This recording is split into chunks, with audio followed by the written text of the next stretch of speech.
By the end of this video, you'll have the one boundary that makes your training time automatic, without fights, without guilt, and without renegotiating with yourself every single morning.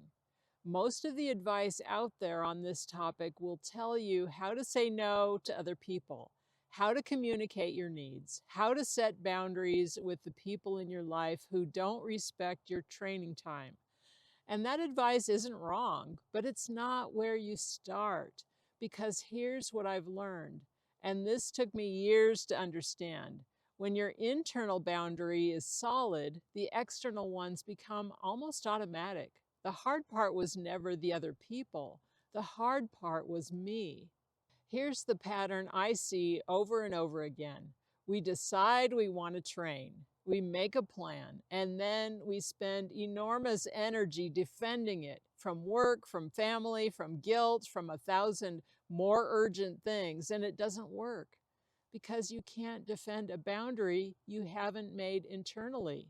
You'll negotiate it away yourself before anyone else even has a chance to challenge it. So what does the internal boundary actually look like? And how do you build it? In a minute, I'm going to tell you the exact shift that changed this for me, and it started with a pair of running shoes in my late 30s. Here's the distinction that changes everything. There's a difference between fitting your training in when everything else cooperates and treating your training as non-negotiable. One of those is a preference. The other is an identity. When your training is a preference, it loses to everything. The meeting that runs long, the kid who needs a ride, the day you're tired. Preferences are negotiable. They're always at the bottom of the list. When your training is an identity, when you are the kind of woman who moves, who trains, who shows up for her body, it stops being a decision you make every morning. It's already made, and that changes everything about how you relate to the obstacles. The obstacles are still there. Life is still life. But when you've made the internal decision, you stop asking, can I fit this in today? And you start asking, how do I make this work today? That's a completely different question, and it gets a completely different answer. If you know you've been treating your training like a preference, type preference in the comments. I read every single one, and I want you to know you're not alone in this. This is exactly where most of us start. Here's the rule that makes the identity concrete. I call it training is the default. It means training doesn't compete for a spot on the schedule. It already has one. Everything else works around it. And when life genuinely won't cooperate, here's what that looks like in practice. 10 minutes counts, a walk counts, rescheduling within the week counts, without guilt. What doesn't count is skipping because you negotiated against yourself before anyone else even asked you to. Training is the default. Write that down if you need to.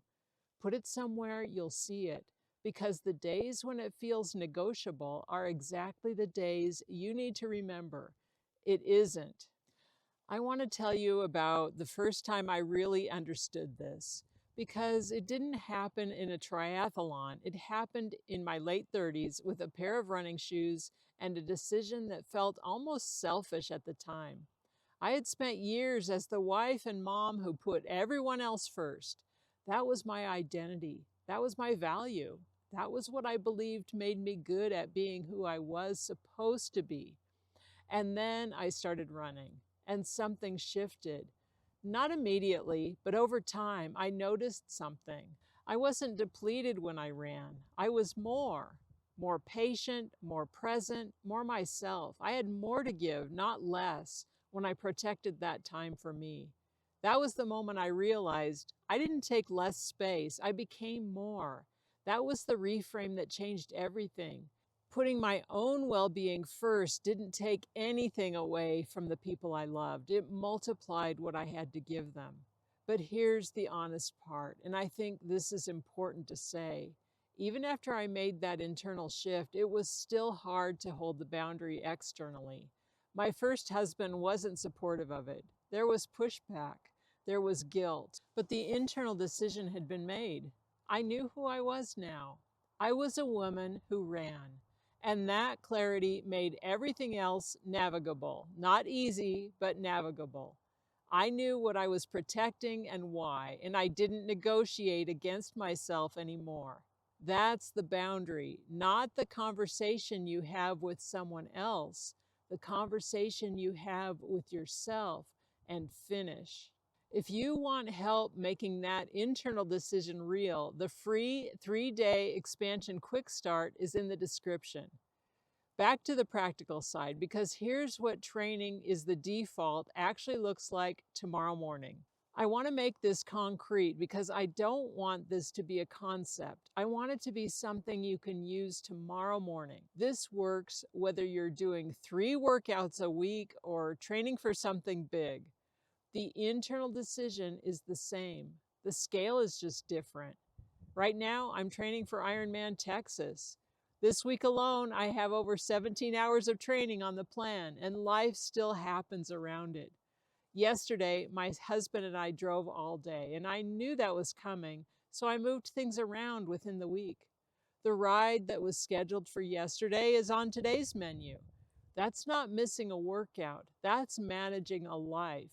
And I can do that without guilt or negotiation because the internal decision is already made. Training is the default. The question is only when and how. Tomorrow morning, when your brain says maybe later, you say, training is the default. What's the smallest version I can do today?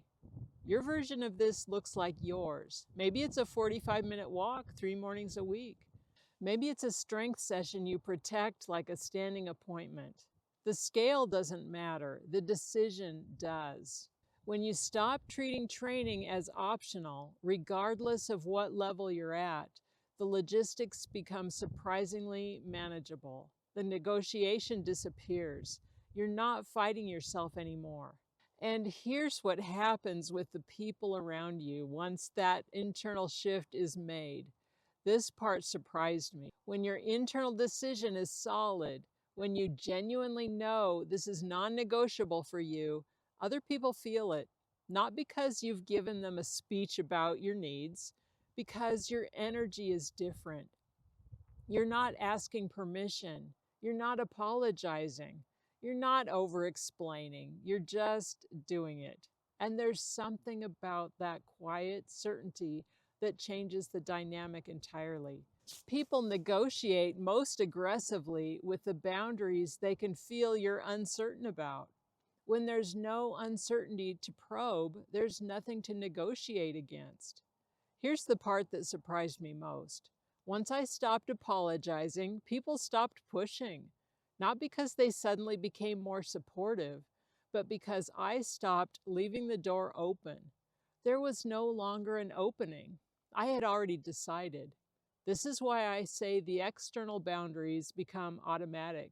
Not because everyone around you becomes perfectly cooperative, but because you stop telegraphing that this is up for discussion.